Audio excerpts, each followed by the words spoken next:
Welcome to Marriage Counselling and Management course. In this course, this is the first module, and this first module focuses on foundations of marriage and relationships. So in this course, we'll understand, try to prepare and look at how to build healthy marriages. So you are highly welcome. This module lays the groundwork for the entire course on marriage counseling.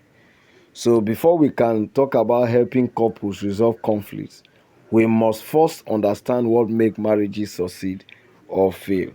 So that is what this module is about. So in this module, we're going to look at understanding marriage and family life, how to find the right partner, knowing your priorities before marriage, do's and don'ts in marriage, why many adults are not marrying, and we'll also look at the solutions. Okay, so let's begin. Why marriage still matters? We begin to wonder, is marriage still important? We'll look at why marriage matters. Now, marriage is a deliberate, ongoing commitment to share life. When I talk about sharing life, I'm referring to sharing resources, dreams, burdens, and joy. So there are three essential functions of marriage. Now, one is economic partnership. Two is parenting alliance. And three is emotional support system. So marriage is one, an economic partnership, a parenting alliance, and is also an emotional support system. Now it is an economic partnership because financial stability is gained through combined resources and shared decision making. And it is called a parenting alliance because marriage serves as a framework for raising children. In marriage, we emphasize discipline, education, and values. Now, marriage is also an emotional support system because it is a secure base that reduces stress and increases resilience. But this is a key reality. A troubled marriage becomes an additional source of stress, not a buffer against it. So marriage is not just a ceremony. Like some people go and do wedding and say, okay, they are married. Marriage is not just a ceremony. It is a functioning system. I have talked about that it is an economic partnership, is a call to parenting, and also it can also serve as an emotional support system. Now let's look about the unique dynamics of Nigerian family life. Now, I would say a family, family can be divided into nuclear and extended family. And extended family can include grandparents, uncles, aunts, and cousins. And all this extended family exert significant influence on the marriage. Okay? So, then there's what we call respect for elders. Cultural value makes it difficult for couples to say no to parental demands, even when those demands harm the marriage. So sometimes, extended family want to come into the marriage, in one way or the other. So, but because of cultural value, you will not be able to restrict them or restrict their demand.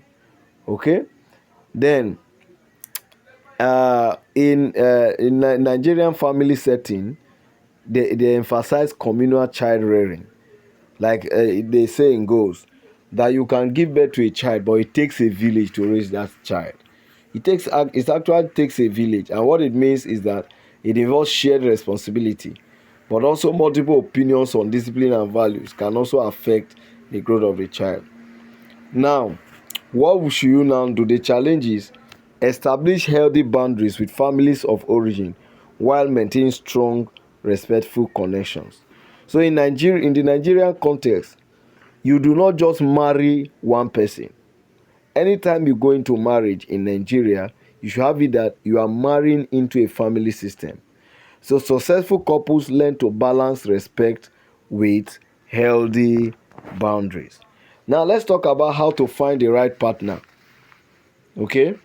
That is preparation before searching. Finding the right partner begins not with searching outward, but with inward preparation. The inward preparation I'm talking about includes emotional maturity, financial responsibility, self-awareness, and even honest communication.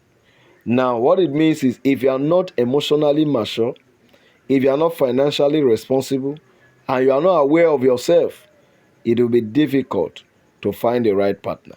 So, in emotional maturity, if you are emotionally mature, you will be able to regulate your emotions, take responsibility, respond to conflict without aggression or withdrawal. Then, if you are financially responsible, it means you can budget, save, you can live within your means. But if you are financially irresponsible, it can destroy trust in marriage. Now, for self-awareness, you need to know your values. What are your values? What are your likes and dislikes? What are your triggers? What are your attachment style and relationship pattern? This is important. Now, communication is also an integral part of every relationship. If you cannot express needs while you are single, you will struggle within the marriage. So it is important to know how to communicate, even as a single, before you talk about having a partner. So take this warning: marriage magnifies existing issues, marriage does not cure them. I repeat, marriage magnifies existing issues, it does not cure issues. Now, the question is not, have I found the right person? But the question you should ask yourself is, when you are thinking of finding the right partner, is you should ask yourself, am I the right person? So begin, this is how it works. Work on yourself first before you talk about finding the right partner. Work on yourself first. Are you self-aware? Are you emotionally matured? Are you self-aware? Do you know how to communicate? Do you know the dynamics of communication? All these are very important, all right, before you talk about finding the right partner. Now, let's talk about compatibility. Now, compatibility is the extent to which you have related or complementary attributes. Okay? Now, let's talk about compatibility focusing on 7 areas. Compatibility in religious beliefs, financial philosophy, child rearing attitudes, gender roles, extended family boundaries, career and education goals, health and lifestyle. Now, for religious belief, the question you should ask is, do we have same faith? How do we handle worship or holidays? How do we handle it? Then for financial philosophy, now what is your philosophy? Do you spend, then later save, or you save before you spend? Should you operate a joint account or separate account? All these should be discussed. You have to check for that compatibility. All right. Then child rearing attitude is also a compatibility domain. This is where we emphasize how many children. You have to agree. What are the discipline methods, disciplinary measures? What are the values to teach our children? So all these are also compatibility areas. Okay, let's talk about another one, gender roles. This is where you ask, well, who does the cooking, who cleans, who earns? Should these roles be flexible or fixed? Then, how do we set extended family boundaries? How do we set boundaries from parental influence, visits, relatives living with you? How do we handle relatives living with you? These are aspects that need to be properly ironed out. Then we'll talk about career and education goals. Do you have a plan to relocate, or will we remain within the family house? Will you be willing to sacrifice for your spouse's career? All these should be put in place. Then when we talk about health and lifestyle as a compatibility domain, what it emphasizes the kind of food to eat, your diet, the exercise. Do you take alcohol? Do you smoke? Are there smoking expectations? So this is important because disagreements on hobbies can be managed, but if you disagree on all these critical compatibility domains, it is said to cause a lot of issues in a marriage. Okay, now if you are looking for the right partner, Do not be deceived by just mere words. Observe behavior. Character reveals itself over time. So in early dating, people tend to present a polished version of themselves. So consistent patterns of behavior reveals true character. Now, these are 4 observable behaviors you need to watch out for.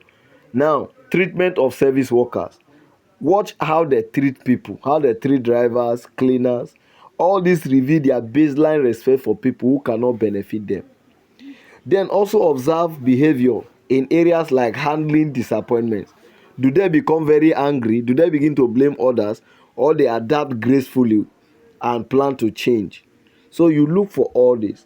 Then also watch out for speech about ex-partners. For those that have ex-partners, do they take responsibility for past failures, or they are blaming their former partners entirely? You have to check that. You should also check for money management. What is the behavior towards money? Do they save? Do they track their spending? Do they pay bills on time, or they live paycheck to paycheck, or they live a borrowed life? So all these are important aspects you need to also a behavior you need to check for. Now, how do you know a right partner? Now, the right partner demonstrates integrity when no one is watching. The right partner takes responsibility for mistakes and shows capacity for apology and change. So, take note of this. Charm fades, but character remains. Watch beauty fades, character remains. So, watch how they treat people who can do nothing for them. Not people, not psychopaths, not people that they will just be hailing to gain something, but watch out for how they treat people that cannot give them anything. So all these are very important. Then another thing you need to take note before marriage is you have to define your priorities. Plan the marriage, not just the wedding. Many couples spend months planning the ceremony, but almost no time planning the actual marriage that follows. So there are 7 domains every individual must clarify before marriage. You have to clarify areas such as 1. Career and educational goals, expectation regarding children, division of household labor and financial management, independence versus togetherness, all right, extended family involvement, religious and spiritual practice, and health and lifestyle expectations. Now, this is the key principle. Unspoken assumptions are a leading cause of marital conflict. So do not assume you agree. Talk about everything, even the uncomfortable topics, before you say I do. Do not just rush into wedding. Plan the marriage first. Okay? So that is what I mean by know your priorities before marriage. Now let's look at the essential do's of marriage. Now, practices that build healthy marriage is what we want to talk about. Now, the first one is practice regular, intentional communication beyond logistics. Talk about your fears, your dreams, your frustrations, and even your joys. Then number 2, maintain a culture of appreciation. 5 positive interactions for every negative one during conflict. Okay? Always learn to appreciate. Then number 3, fight fair. Use I feel statements. Stay on topic. Take time out when you are overwhelmed. Then do number 4, establish transparent boundaries. Share passwords. Avoid private emotional intimacy with others. Discuss what feels appropriate. Then do number 5, seek help early. Before small issues calcify into unsurmountable barriers, seek help early. The best time for counseling is when you first notice a recurring pattern of conflict. Don't forget, healthy marriages are not accident-free. They are repair-enabled. So couples who seek help early stay together longer. All right? Now, let's talk about the critical don'ts of marriage. Do not, number 1, use contemptuous language. Do not use name calling, sarcasm, eye rolling, mocking. All these are bad. Then number 2, do not engage in stonewalling. shutting down or leaving the room, silent treatment. Then number 3, do not keep secrets or maintain inappropriate privacy. All right. Then number 4, do not assume mind reading ability. For instance, if you love me, you have known why I am upset. Is unfair and unrealistic. State your needs clearly. Number 5, do not bring up divorce during argument. Use divorce as a weapon. Damages the sense of security the marriage requires. So avoid these behaviors at all costs. All right. They are termed the poisons of the marriage relationship. Now, let's talk about why many adults are not marrying. You wonder, you see an adult, but he's not marrying. Why is it that a lot of persons are no longer going into marriages? Now we'll discuss this under these headings: economic barriers, social and cultural barriers, and psychological barriers. Now, under economic barriers, it can be issues like prohibitive bride price, when millions of naira are being called for dowry, okay, or expensive wedding ceremonies, maybe due to social media pressure. Then another issue is housing requirements, owning a home before marriage. Maybe you have a plan to own your own home before marriage.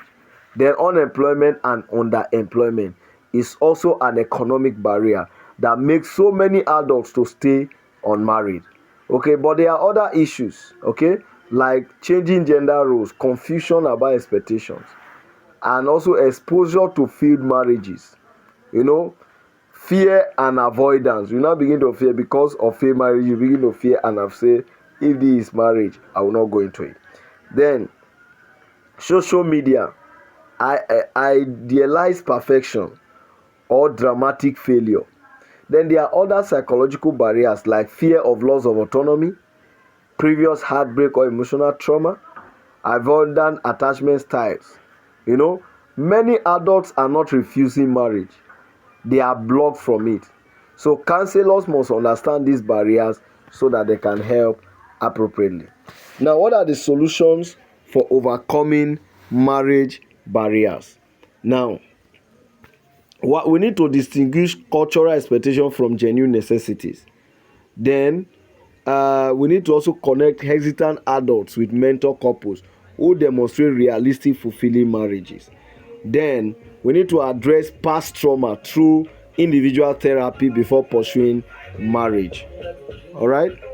Now let's talk about the cost benefit question.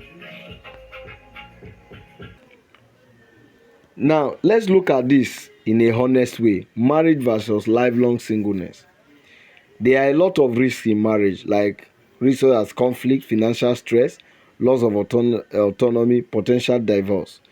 And there is also what we call risk of lifelong singleness, which is often overlooked, like you become lonely and social isolation, lack of caregiving support during your old age, absence of a committed life partner, and missing the experience of raising children, and single person financial burden. You see, so both parts, whether you say okay you are going to marriage or you want to stay single, all of it carries its own risk. The question is not which one has no risk, but the question is which risk am I willing to accept. So if you are a counselor, you need to help clients make full informed decision, not push them toward either choice. For many, this honest analysis reveals that the risk of intentional lifelong singleness are greater than the risk of intentional marriage. So in this module, we have seen that marriage is an economic partnership, parenting alliance, and emotional support system, and that finding the right partner begins with intentional internal preparation, which focuses on emotional maturity, financial responsibility, and self-awareness. So this foundation will guide everything else in this course. Master these principles before moving to intervention techniques.